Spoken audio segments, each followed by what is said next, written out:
Bonjour à tous, bienvenue dans cette nouvelle vidéo. Je suis très content de vous accueillir pour un nouveau sujet qui, je l'espère, vous aidera beaucoup pour les primo-investisseurs, ceux qui veulent débuter en investissement immobilier. On se pose souvent la question, par quoi commencer? Est-ce que je m'oriente plutôt vers une maison, plutôt vers un appartement?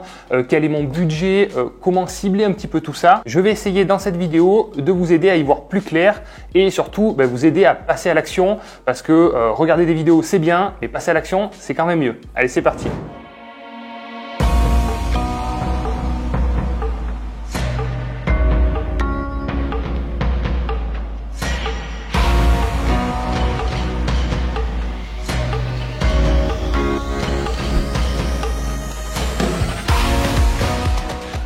Si vous n'êtes pas abonné, je vous invite à vous abonner parce que chaque semaine, je vous donne tous mes meilleurs conseils pour vous aider à passer à l'action et à faire la même chose que moi. Donc, abonnez-vous si ce n'est pas fait. Vous pouvez activer la petite cloche aussi pour être prévenu des prochaines vidéos parce que je vous donne tous mes conseils gratuitement sur cette chaîne. Alors, on va attaquer tout de suite sur le premier point, le plus important parce que quand on veut investir, on ne sait pas trop comment s'y prendre. Alors, la première chose à définir pour moi, ça va être votre budget. C'est votre capacité d'endettement. Donc ça, j'ai fait une vidéo qui va s'afficher juste ici sur votre capacité, comment calculer votre capacité d'endettement. C'est le premier point. Ça sert à rien de partir dans tous les sens sans savoir quel budget vous est alloué pour votre projet d'investissement. Donc il va falloir déjà vérifier votre capacité d'emprunt. Donc forcément, ça va dépendre de votre situation personnelle, professionnelle et financière. Voilà, je pense qu'il va falloir rester cohérent. Et pour moi, il vaut mieux un petit projet qui aboutit plutôt qu'un gros projet qui vous est refusé par la banque et qui tombe à l'eau. Parce que le plus dur, c'est quoi? C'est trouver le bien, optimiser les travaux, la fiscalité et à la fin, si vous n'avez pas votre financement, c'est trop dommage, tout tombe à l'eau. Donc, il vaut mieux commencer petit et puis assurer le coup et après enchaîner sur des projets un petit peu plus gros. Il y a une règle qui est pratiquée mais qui n'est pas une règle en soi, c'est la règle des 33%.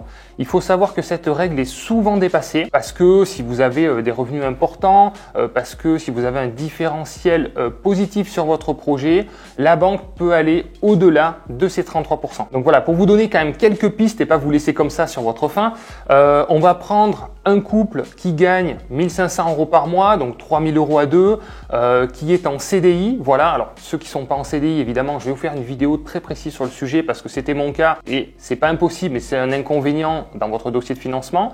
Mais là, on va prendre un cas simple, deux personnes en CDI à 1 500 € par mois, avec un petit peu d'épargne. Il faut toujours avoir un peu d'épargne dans votre dossier bancaire. Ça sécurise la banque, ça vous sécurise aussi également en cas de problème. Donc voilà, et il y a au moins 10 000 € d'épargne sur votre premier projet. Je pense que c'est le minimum. Donc ce couple-là, en étant propriétaire de sa résidence principale, parce qu'encore une fois, ça c'est pareil, c'est quelque chose d'assez important.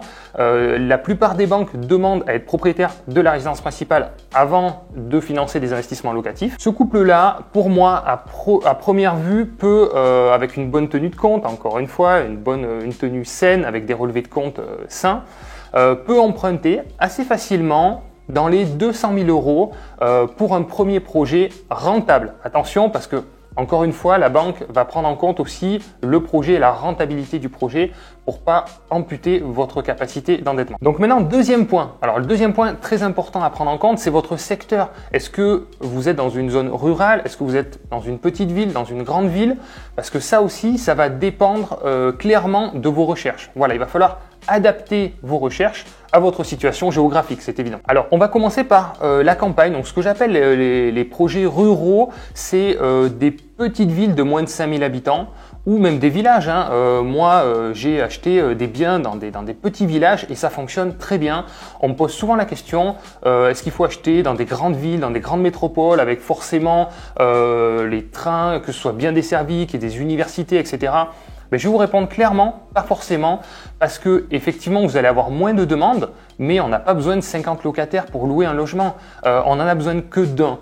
Donc forcément, pour une semaine d'annonce, vous avez 3 demandes, ça paraît très peu, mais ça vous permet quand même de louer le logement.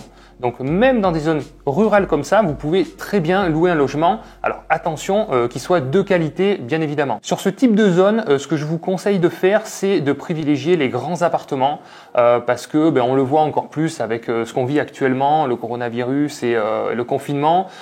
Certaines personnes, enfin la plupart d'ailleurs, tout le monde préfère vivre dans des grands espaces avec un petit espace extérieur. Pourquoi aller à la campagne pour s'enfermer dans des petits studios? Enfin, ça n'a pas de sens. Donc si vous investissez à la campagne, je vous conseille de privilégier des grands appartements avec un balcon, une terrasse ou pourquoi pas des petits jardins ou des petites maisons parce que des fois les budgets sont très raisonnables et ça vous permet d'avoir un investissement quand même assez patrimonial et assez rentable, assez passif. Ensuite, sur les petites villes. Alors, qu'est-ce que j'appelle petites moyennes villes? Ça va être les villes entre 10 et 100 000 habitants. Donc là, vous allez pouvoir vous positionner sur des petits immeubles de rapport, ou des gros d'ailleurs, des immeubles de rapport ou des appartements. Voilà, selon votre capacité d'emprunt, vous allez vous orienter vers des projets plus ou moins gros. Voilà. Là, libre à vous de vous orienter vers ce type de bien. Moi, je suis fan des immeubles de rapport. Si vous me suivez, vous savez que j'achète que des immeubles de rapport parce que je trouve que c'est là où on obtient les meilleures rentabilités parce que on est en concurrence seulement entre investisseurs.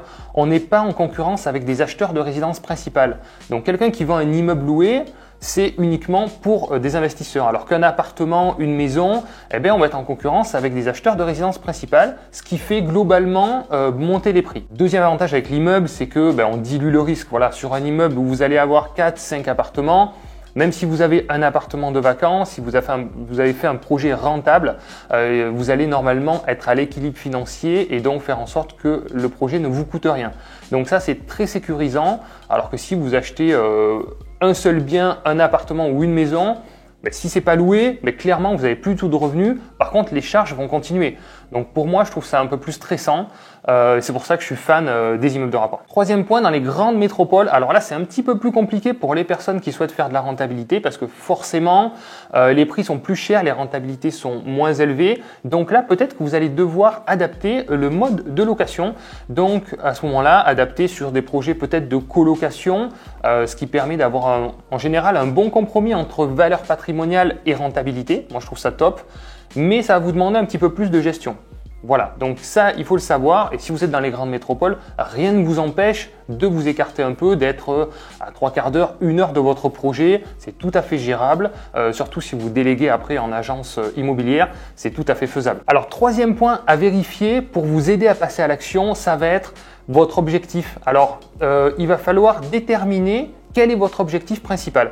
Est-ce que vous voulez vraiment de la rentabilité ou est-ce que vous voulez plutôt de la passivité? C'est deux choses très différentes parce que ça ne va pas vous orienter vers les mêmes types de projets et les mêmes modes d'exploitation. Clairement, je vais vous le dire ici, 15% de rentabilité sans rien faire, ça n'existe pas. Donc oubliez tout de suite, oubliez ce que vous avez pu voir ou entendre parce que souvent quand on pose la question derrière ces 15%, c'est des studios en zone rurale avec des locataires compliqués à gérer ou alors c'est une cave à Paris, à 10 000 euros. Voilà. Non, mais j'exagère un peu le trait, mais en fait, la réalité, c'est ça. Donc, il va falloir déterminer ça. C'est-à-dire que si à un moment, vous n'êtes pas cohérent sur votre recherche, vous n'allez rien trouver. C'est pour ça que vous tournez en rond, vous dites, mais c'est pas possible, je trouve rien. Il va falloir vous dire, ok, j'accepte moins de rentabilité et trouver un bien qui va être totalement passif, ou ok, je veux de la rentabilité, je veux des compléments de revenus, parce que souvent derrière la rentabilité, c'est des compléments de revenus. C'est souvent des personnes, j'ai remarqué, qui ont des petits salaires et qui veulent un petit peu quitter leur boulot, qui se disent, ok, moi je veux absolument du cash flow parce que petit à petit, je veux quitter mon boulot. Ok, alors là-dessus, c'est faisable, mais c'est pas aussi rose que ce que vous pouvez l'imaginer. Ça va vous demander beaucoup de temps, beaucoup d'énergie et surtout beaucoup de l'eau. Donc, déterminez un petit peu votre objectif et ça va vous aider à y voir un peu plus clair. Donc, je vais vous dire les modes d'exploitation, en fait, du plus rentable au moins rentable et surtout du moins passif au plus passif. Voilà, alors premièrement, vous connaissez sûrement, c'est la location courte durée. La location courte durée, ça c'est ultra rentable, je suis ok là-dessus. Si vous le gérez vous-même, c'est-à-dire que vous allez vous créer une autre activité, vous allez devoir faire les entrées-sorties, bon, vous pouvez le déléguer, encore une fois, mais vous baissez votre rentabilité. Donc, vous allez vous créer un nouveau boulot. Alors, pourquoi pas pour des personnes qui veulent effectivement quitter leur taf et être indépendants, ok, c'est cool, mais sachez que vous allez avoir beaucoup de temps à y consacrer. Par contre, très rentable. Bon, la situation actuelle ne se prête pas, à mon avis, à se lancer tout de suite dans la location courte durée. On a pas mal de personnes qui revendent leurs biens parce que malheureusement, elles n'arrivent pas forcément à louer à la hauteur de ce qu'elles avaient espéré. Et surtout, si vous vous lancez dans ce type d'exploitation, je vous conseille de vérifier la faisabilité en location classique. Parce que si jamais, on voit bien avec la période qu'on vit et ce qui est en train de se passer, si ce mode d'exploitation n'est plus possible ou ne fonctionne plus, que vous puissiez louer en location longue durée classique et que votre projet quand même soit équilibré financièrement. Ensuite, vous avez la colocation. Donc la colocation, vous pouvez faire des appartements ou des maisons. Alors sur la colocation, attention, je vois beaucoup de personnes qui optimisent au maximum. Alors sur le papier, c'est super beau. On divise, on enlève le salon, on crée une chambre supplémentaire, on fait des toutes petites chambres, etc. Parce que sur le papier, on trouve ça super rentable.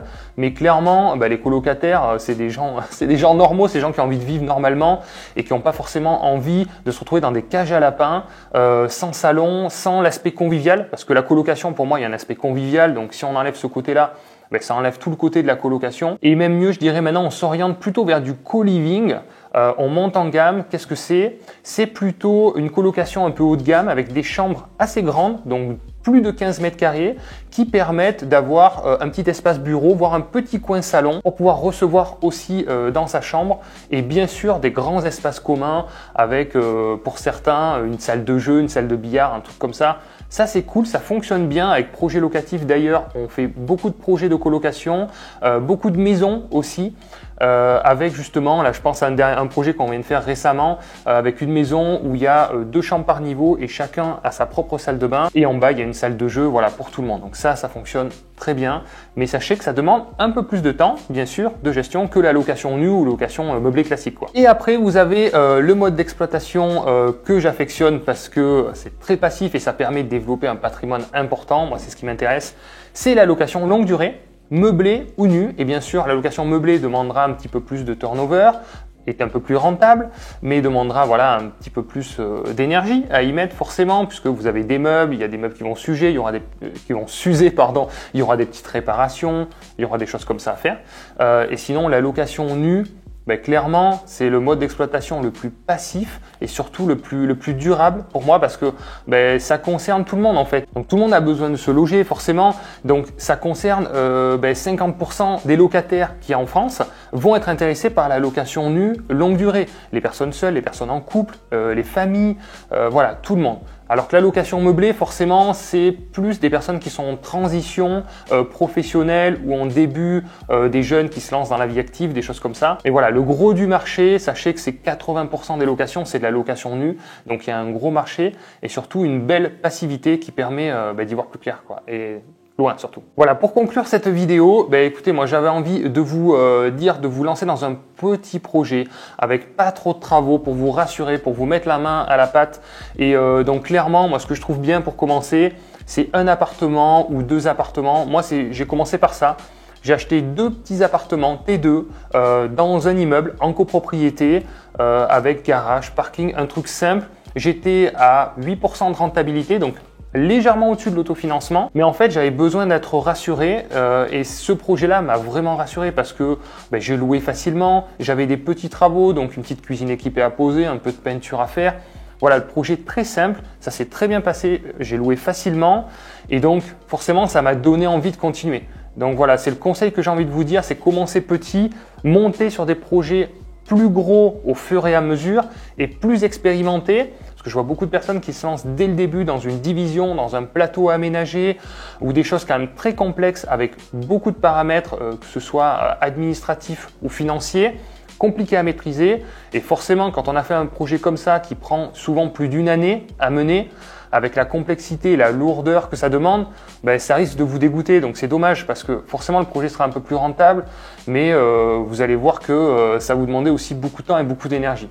Donc c'est pas le but. Voilà, écoutez, si cette vidéo vous a plu, je vous invite à mettre un petit like, c'est sympa à vous. Et surtout, je vous invite à télécharger la checklist. J'ai énormément de retours positifs sur cette checklist qui vous aide finalement à analyser les biens lors d'une visite. Donc là, point par point, ça vous permet d'avoir une liste complète pour analyser et voir les points à vérifier. Donc téléchargez-la, j'ai beaucoup de retours positifs, c'est totalement gratuit. Vous mettrez votre mail et je vous l'envoie directement. Et puis sinon, on se retrouve très vite pour une nouvelle vidéo. Merci de l'avoir regardé. À bientôt les investisseurs. Ciao, ciao.